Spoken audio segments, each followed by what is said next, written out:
अस्सलाम वालेकुम dear students, मैं हूं doctor Syed Azhar Ali Shah, head of mathematics department, university of Swabi. सबसे पहले मेरे चैनल को सब्सक्राइब करें और बेल आइकन को हिट करें ताकि मेरी वीडियोस आपको बर वक्त मिल सकें। अच्छा स्टूडेंट्स, इस लेक्चर में हम एक्सरसाइज 1.1 के जो रिमेनिंग क्वेश्चंस हैं उनको डिस्कस करेंगे। इसके पहले 3 क्वेश्चंस हम प्रीवियस लेक्चर में ऑलरेडी डिस्कस कर चुके हैं। क्वेश्चन 4 है, ये हमें बताता है कि which of the following matrices are equal. ये इस क्वेश्चन में आपको 4 मैट्रिसेस गिवन है A B C D और आपसे पूछ रहे हैं कि इनमें से कौन से मैट्रिसेस आपस में इक्वल है। तो इक्वल की डेफिनीशन क्या है या वो कौन सी कंडीशंस है जिनके मुताबिक दो मैट्रिसेस आपस में इक्वल हो सकती हैं। तो पहली कंडीशन क्या है कि दोनों मैट्रिसेस के ऑर्डर्स क्या होंगे, सेम होंगे। Both the matrices will be of the same orders, ये पहली कंडीशन है। दूसरी कंडीशन क्या है, the elements in the corresponding position will be equal. Means जो पोजीशन वाइज जो उनकी एंट्रीज है, मतलब 1-1 पोजीशन वाली, 1-2 पोजीशन वाली, 2-1, 2-2, इस तरह की जो पोजीशंस हैं, उन पोजीशन पे जो एंट्रीज हैं दोनों मैट्रिसेस में, अगर वो आपस में इक्वल होंगी तो तब जाके हम कहेंगे कि फ़लाना दो मैट्रिसेस आपस में क्या है, इक्वल है। अब ये डेफिनीशन, ये कंडीशंस हम इन 4 मैट्रिसेस पे अप्लाई करते हैं और देखते हैं। सबसे पहले ऑर्डर्स देख लें तो A B C D चारों के ऑर्डर्स 2x2 हैं। कैसे, इसमें देख लें कितने रोज हैं, फर्स्ट रो, सेकंड रो। ये कॉलम्स कितने हैं, फर्स्ट कॉलम और सेकंड कॉलम, तो 2 रोज हैं और 2 कॉलम्स हैं। इसी तरह मैट्रिक्स बी में कितने रोज हैं, फर्स्ट सेकंड, 2 रोज हैं और दो कॉलम्स हैं। सिमिलरली मैट्रिक्स सी और डी में भी 2 रोज और 2 कॉलम्स हैं। तो इनके ऑर्डर्स चारों के क्या हैं, सेम है। सारे चारों क्या हैं, 2x2 मैट्रिसेस है। अब सेकंड कंडीशन के मुताबिक क्या होगा, क्या होना चाहिए, एलिमेंट जो हैं वो पोजीशन वाइज वो सेम होनी चाहिए। तो आप अगर मैट्रिक्स ए को देख लें तो मैट्रिक्स ए में 1-1 पोजीशन पे जो एंट्री है वो है 2। मैट्रिक्स बी में देख लें, उसमें भी 1-1 पोजीशन वाली एंट्री क्या है, वो है 2। इसी तरह सी में 1-1 पोजीशन वाली एंट्री क्या है, 1 + 1 मीन्स 2। इसी तरह डी में भी क्या है, 2 है। तो 1-1 पोजीशन वाली एंट्री सब में सेम है। अब 1-2 पोजीशन वाली एंट्री, तो 1-2 पोजीशन वाली एंट्री क्या है, वो है 5 मैट्रिक्स ए में। मैट्रिक्स बी में क्या है, उसमें भी 5 है। मैट्रिक्स सी में क्या है, 3 + 2 मीन्स 5, ये इसमें भी 5 है। डी में क्या है, 4 + 1 मीन्स 5। 1-2 पोजीशन वाली एंट्री सब में सेम आ रही है। अब हम जाते हैं 2-1 पोजीशन वाली एंट्री पे। तो मैट्रिक्स ए में 2-1 पोजीशन वाली एंट्री क्या है, वो है 1। मैट्रिक्स बी में देख लें, उसमें 2-1 पोजीशन वाली एंट्री क्या है, वो है 4। इसका मतलब यह है कि ए और बी इक्वल नहीं हो सकते। तो अब बी को साइड पे कर दें और 2-1 पोजीशन वाली एंट्री सी में देख ले, उसमें क्या है, उसमें भी 4 है। इसका मतलब है कि ए और सी भी इक्वल नहीं हो सकते, तो सी को भी साइड पे कर दें। अब 2-1 पोजीशन वाली एंट्री आप डी में देख लें तो वो है 1। तो ये 3-1 पोजीशन वाली एंट्री ए और डी में सेम है। अब मैट्रिक्स ए जो है उसकी चौथी एंट्री 2-2 पोजीशन वाली एंट्री, उसको देख लें, वो क्या है, 3। तो वो 3 इसमें हम नहीं देखेंगे क्योंकि ऑलरेडी हम डिसाइड कर चुके हैं कि ए और बी इक्वल नहीं है, तो इसमें चेक नहीं करते। इसी तरह सी में भी चेक नहीं करते, हम डी में चेक कर लेंगे क्योंकि ये पहले 3 एंट्रीज डी और ए दोनों में सेम आ रही है। तो चौथी एंट्री जो है 2-2 पोजीशन वाली, इसमें भी 3 है, इसमें भी 3 है। तो इसका मतलब ये है कि ए और डी आपस में इक्वल है। क्यों, दोनों के ऑर्डर्स भी सेम है और पोजीशन वाइज जो एंट्रीज हैं वो भी सेम है। तो ए और डी इक्वल है। अब अगर इन दोनों के दरमियान कंपैरिजन कर ले तो ये पहले 1-1 और 1-2 पोजीशन दोनों में क्या है, बी और सी उसमें सेम है। 2-1 पोजीशन वाली एंट्री बी में 4 है और सी में भी 4 है, वो भी ठीक है। अगर आप बी में देख लें तो बी में आपके पास क्या है, बी में 2-2 पोजीशन वाली एंट्री 3 है और सी में भी 2-2 पोजीशन वाली एंट्री 3 है। तो इसका मतलब है कि बी और सी आपस में इक्वल है। समझ आ रही बात। तो इसका इसलिए हमने यहाँ पे लिखा है कि A = D और B = C। ये इस क्वेश्चन 4 का जवाब है। अच्छा, इसी एक्सरसाइज का क्वेश्चन 5 है। इसमें आपको मैट्रिक्स A गिवन है 2 - 3 U 0। मैट्रिक्स B आपको गिवन है V - 3 5 W और आपसे कहते हैं for what values of U V and W। इसमें ये U V W अननोन्स है। आपको कहते हैं कि for what values of U V and W are A and B equal. इसका मतलब है कि वो कौन सी वैल्यूज़ हैं यू वी और डब्ल्यू की जिसके मुताबिक ये दोनों मैट्रिसेस आपस में क्या हों, इक्वल हों। तो अभी प्रीवियस क्वेश्चन में हमने जिस तरह पढ़ा, इक्वलिटी कब आती है, जब दोनों के ऑर्डर सेम हो, पहली बात। तो अगर आप ए और बी को देख लें, दोनों के ऑर्डर्स क्या हैं, 2 क्रॉस 2 हैं। कैसे, इसमें आप देख लें, ये एक रो है, ये दूसरा रो है। कितने रोज़ हैं, 2 रोज़ हैं। इसमें कितने रोज़ हैं मैट्रिक्स बी में, 1 2 रोज़ इसमें भी है। मैट्रिक्स ए में कॉलम्स कितने, 1 2। मैट्रिक्स बी में कितने, 1 2। तो दोनों में 2 रोज़ हैं, 2 कॉलम्स हैं, मीन्स 2 क्रॉस 2 मैट्रिसेस है, ऑर्डर सेम है। तो अब इक्वलिटी कब आती है, इक्वलिटी तब आती है जब पोजीशन वाइज एंट्रीज क्या हो, सेम हो। और यही हमसे मांग रहे हैं कि ये जो मैट्रिसेस है इनमें यू वी और डब्ल्यू की हम कौन सी वैल्यू सेलेक्ट कर ले, चूज़ कर ले, ताकि ये दोनों आपस में क्या हों, इक्वल हो। तो अब अगर आप देखें जस्ट इस क्वेश्चन मैट्रिक्स ए और बी को कंपेयर कर ले, तो 1 1 पोजीशन पे मैट्रिक्स ए में जो वैल्यू है, एलिमेंट है, वो क्या है, 2। और मैट्रिक्स बी में क्या है, वो है वी। तो ये दोनों मैट्रिसेस ए और बी तभी इक्वल हो सकते हैं अगर वी की वैल्यू क्या हो, 2 हो। क्योंकि हमने थोड़ी देर पहले पढ़ा कि position wise entries same matrices में, इक्वल मैट्रिसेस में क्या होंगी, वो पोजीशन वाली एंट्रीज सेम होंगी। तो इस वजह से वी की वैल्यू हमें क्या मिली, 2। इसलिए मैंने यहाँ पे लिखा है वी इज इक्वल टू 2। इसी तरह अगर आप देखें तो मैट्रिक्स ए में 1 2 पोजीशन पे एंट्री क्या है, वो है -3। मैट्रिक्स बी में क्या है, -3। तो उसमें यू वी डब्ल्यू इन्वॉल्व नहीं है, तो वहाँ से हमें नहीं मिल सकते ये इनकी वैल्यूज़। अब अगर आप 1 2 पोजीशन पे देख ले, तो मैट्रिक्स ए में 1 2 पोजीशन, 2 1 पोजीशन, मैट्रिक्स ए में 2 1 पोजीशन पे जो एंट्री है वो क्या है, वो है u। और मैट्रिक्स बी में 2 1 पोजीशन पे एंट्री क्या है, वो है 5। तो इसका मतलब है कि u इज इक्वल टू 5। तो इसलिए यहाँ पे मैंने लिखा u is equal to 5। Similarly 2 2 position पे मैट्रिक्स ए में क्या है, 0 है, और मैट्रिक्स बी में क्या है, w है। तो it means w is equal to 0। तो ये वो वैल्यूज़ हैं, अगर हम इन दोनों मैट्रिसेस में u v w की वैल्यूज़ पुट कर ले, तो फिर ये दोनों मैट्रिसेस क्या होंगे, सेम होंगे। अगर पुट कर ले, चलो पुट भी कर लेते हैं, इसमें पुट कर लें 2 -3, u की जगह क्या पुट कर ले, 5 और 0। तो ये हमारे पास क्या है, ये है हमारे पास मैट्रिक्स ए। और बी मैट्रिक्स क्या बनेगा, मैं बी मैट्रिक्स वी की जगह क्या पुट कर ली, 2 -3 5 और w की जगह 0। तो अब इन दोनों को देख लें, क्या ये दोनों इक्वल नहीं है, दोनों इक्वल है, सही है। अच्छा, तो अब आते हैं क्वेश्चन 6 पे। इसमें आपको 2 मैट्रिसेस गिवन है और दोनों के दरमियान अगर आप देख लें तो ये इक्वल साइन है। इसका मतलब यह है कि ये दोनों मैट्रिसेस आपस में इक्वल है। तो इक्वल है, और इसमें आप देख लें तो इसमें ये अननोन्स इन्वॉल्व हैं, x है, z है, y है, a है, b है। इसमें देख लें तो y ऑलरेडी उधर ऊपर मौजूद है, तो एक और अननोन भी है, c। तो इसमें ये 6 अननोन्स हैं। आपको कहते हैं कि ये दोनों मैट्रिसेस आपस में क्या है, इक्वल है। और इन दोनों मैट्रिसेस की इक्वलिटी को यूटिलाइज करके आपने क्या करना है, ये A B C X Y और जेड की वैल्यूज़ फाइंड करनी है। जब इक्वल है, जब दोनों मैट्रिसेस इक्वल है, तो इसका मतलब यह है कि पोजीशन वाइज जो इनकी करस्पॉन्डिंग एंट्रीज़ है वो भी आपस में इक्वल होंगी। और इसी आइडिया को यूज़ करके हम ये सारे वैल्यूज़ क्या करेंगे, फाइंड करेंगे। अच्छा, सबसे पहले अगर आप इस मैट्रिक्स में देख लें, ये जो लेफ़्ट साइड वाला मैट्रिक्स है, इसमें 1 1 पोजीशन वाली 1 1 पोजीशन पे जो एंट्री है वो क्या है, वो है x+3। और राइट साइड पे ये जो मैट्रिक्स है, इसमें 1 1 पोजीशन पे जो एंट्री है वो क्या है, वो है 0। तो इसका मतलब ये है कि x+3 = 0।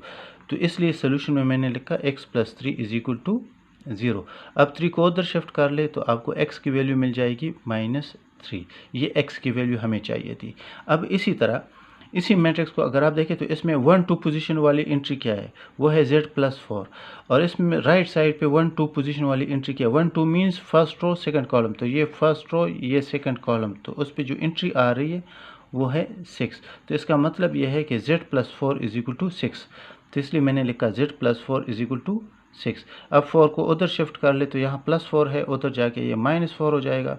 तो z = 6 - 4 मीन्स 2। तो ये z की वैल्यू हमें मिल गई।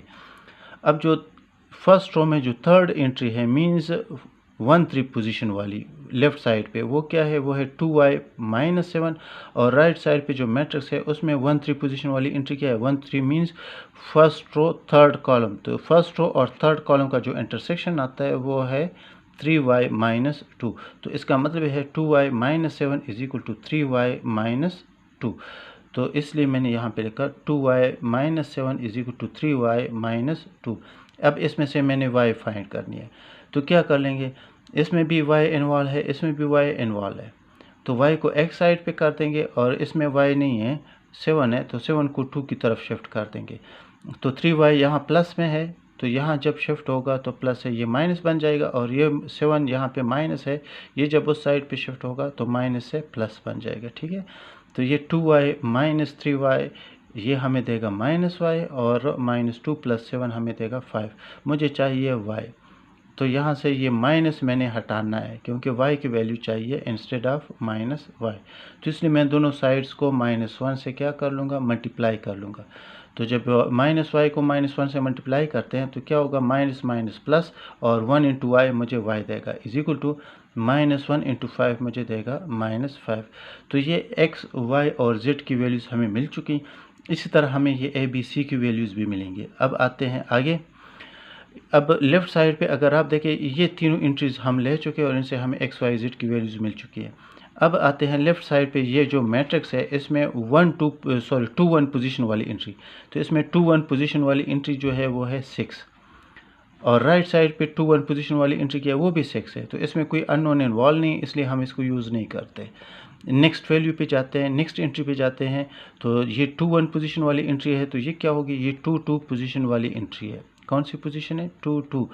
लेफ्ट साइड पे 2 2 पोजीशन में जो एंट्री आ रही वो है a-1, और राइट साइड पे जो मैट्रिक्स है उसमें 2 2 पोजीशन वाली जो एंट्री आ रही वो क्या है, वो है -3। इसका मतलब है a-1 इज इक्वल टू -3, इसलिए मैंने यहाँ पे लिखा a-1 इज इक्वल टू -3। मुझे a चाहिए, -1 को उधर शिफ्ट कर ले, यहाँ -1 है तो उधर +1 हो जाएगा, तो a is equal to -3 + 1 means -2।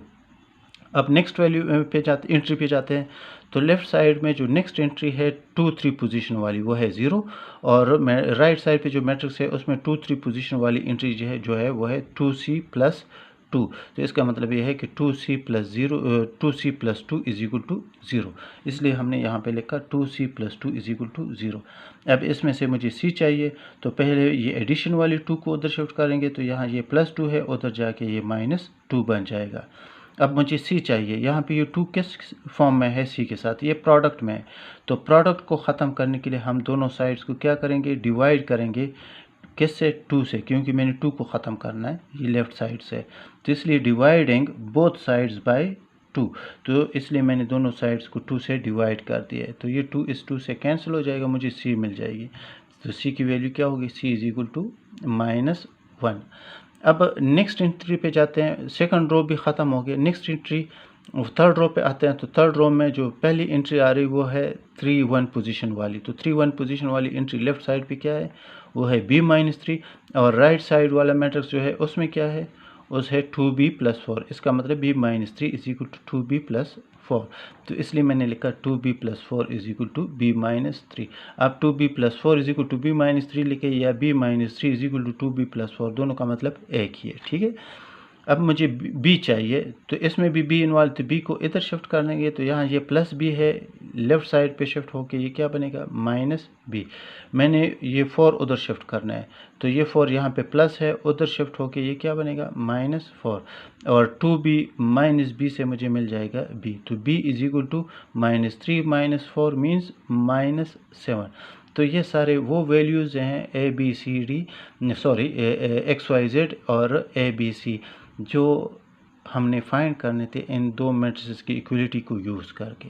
Clear है, कोई कन्फ्यूजन हो तो बेशक आप कमेंट सेक्शन में पूछ लें, मैं लाजमन रिप्लाई दूंगा। ठीक है, नेक्स्ट क्वेश्चन है क्वेश्चन 7। इसमें आपको अगर आप देख लें तो दो मैट्रिसेस के दरमियान इक्वलिटी दी हुई है, और लेफ़्ट साइड पे जो मैट्रिक्स है उसकी पहली एंट्री है वो a + b, दूसरी है b + 2c, तीसरी है 2c + d, और चौथी है 2a - d, और राइट साइड पे -1 4 8 0 रिस्पेक्टिवली ये वैल्यूज़ आपको गिवन है। अगर आप देखें तो दोनों के दरमियान इक्वलिटी है। और इसमें भी क्वेश्चन 6 की तरह आपसे क्या मांग रहे हैं, ए बी सी डी, ये जो अननोन्स हैं, ये अननोन्स आपने फाइंड करने हैं। तो चूंकि दोनों मैट्रिसेस के दरमियान इक्वलिटी है, तो इसका मतलब है कि 1-1 पोजीशन वाली जो एंट्री है लेफ्ट साइड पे, वो राइट साइड पे 1-1 पोजीशन वाली एंट्री की इक्वल होगी। तो इसका मतलब है कि a plus B is equal to -1, a plus B is equal to -1। अब 1-2 पोजीशन वाली एंट्री लेफ्ट साइड पे क्या है, b प्लस 2c, और राइट साइड पे क्या है 4, तो इसलिए मैंने लिखा b plus 2c is equal to 4। Left side पे 2-1 पोजीशन वाली एंट्री क्या है, वो है 2c प्लस d, और राइट साइड पे है 8, तो इसलिए 2c plus d is equal to 8। Similarly 2-2 position वाली एंट्री यहाँ पे क्या है, लेफ्ट साइड पे 2a माइनस डी और राइट साइड पे 0, it means 2a minus D is equal to 0। अब ये 4 इक्वेशंस हैं और 4 अननोन्स हैं, हमने इनको फाइंड करना है। इसके बहुत से तरीके हैं, लेकिन सिंपल टेक्निक जो है आप लोगों के लिए, सबसे पहले आप क्या कर लें, ये जो दो मैट्रिक्स अगर आप देख लें गौर से, तो कोई भी ऐसा इक्वेशन, दो इक्वेशंस ऐसे नहीं है जिसमें दो सेम अननोन्स आ रहे हो। अगर आप इन दो को देख लें तो इसमें ए बी अननोन है और दूसरे में क्या है, बी और सी अननोन है। तो इन दोनों इक्वेशन में एक ही अननोन कॉमन है। इसी तरह इन दोनों को देख लें तो इसमें भी एक ही अननोन है डी, जो कि कॉमन है।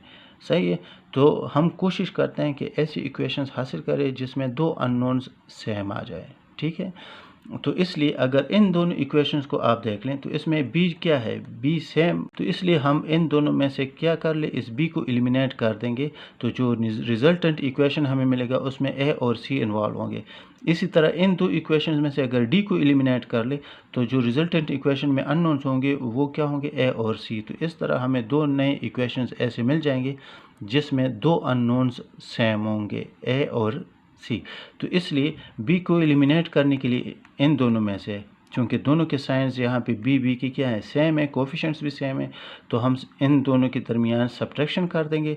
और इन दो के दरमियान एडिशन इसलिए करते हैं क्योंकि यहाँ पे प्लस डी है और यहाँ माइनस डी है, तो ऑटोमेटिकली डी के साथ कैंसिल हो जाएगा। ठीक है।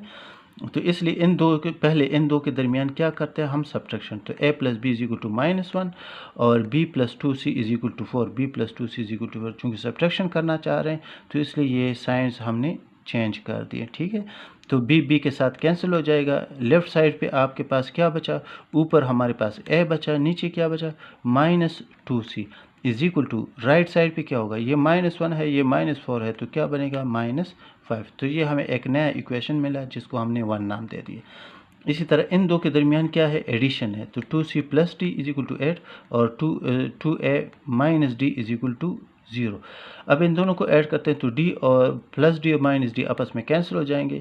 तो इन लेफ्ट साइड पे इसमें क्या बचेगा आपके पास, एक बचेगा 2c और एक बचेगा 2a। तो इसलिए हमने लिखा लेफ्ट साइड पे 2a प्लस 2c, और राइट साइड पे दोनों को ऐड कर लिए 8 प्लस 0 को, तो ये हमें ऐड देगा। अब अगर आप इन और इस ये भी एक नया इक्वेशन है, तो 1 इक्वेशन इसको नाम दिए तो इसको हम इक्वेशन 2 का नाम दे देंगे। ठीक है।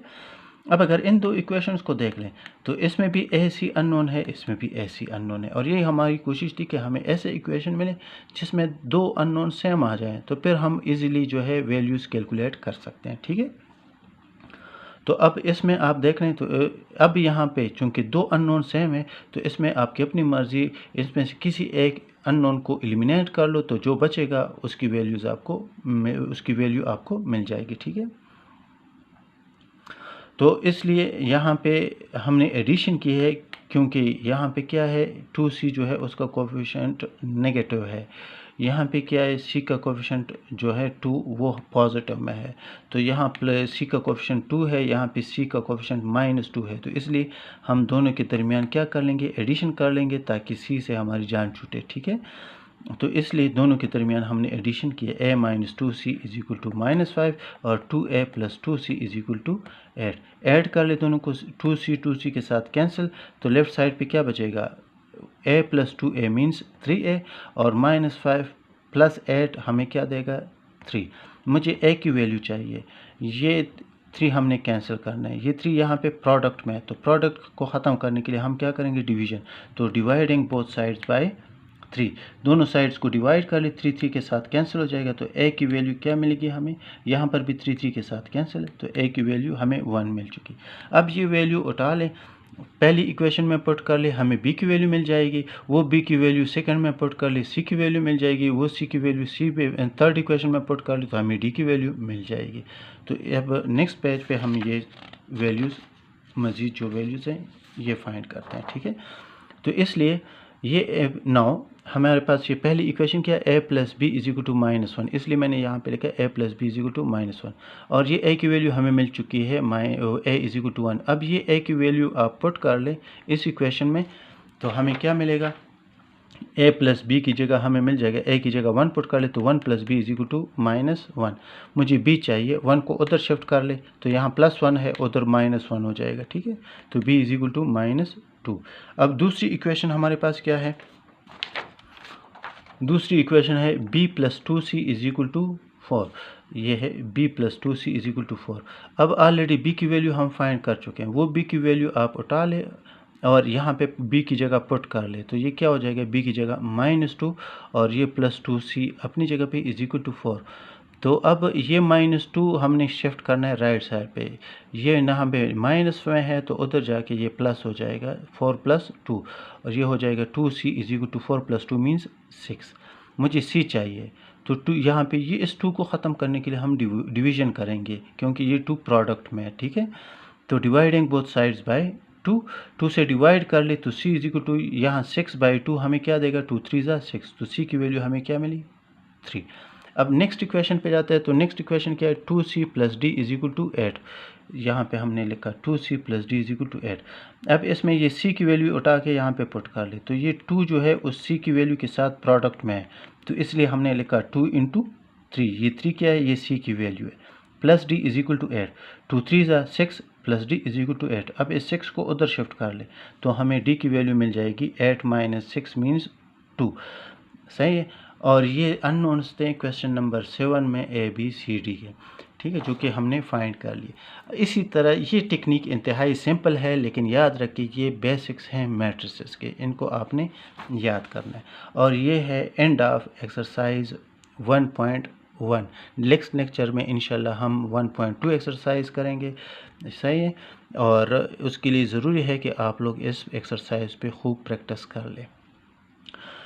मेरे चैनल को सब्सक्राइब करना मत भूलिएगा। इंशाल्लाह नेक्स्ट लेक्चर में हम 1.2 एक्सरसाइज के साथ हाज़िर होंगे। तब तक के लिए अल्लाह हाफ़िज़, गुड लक।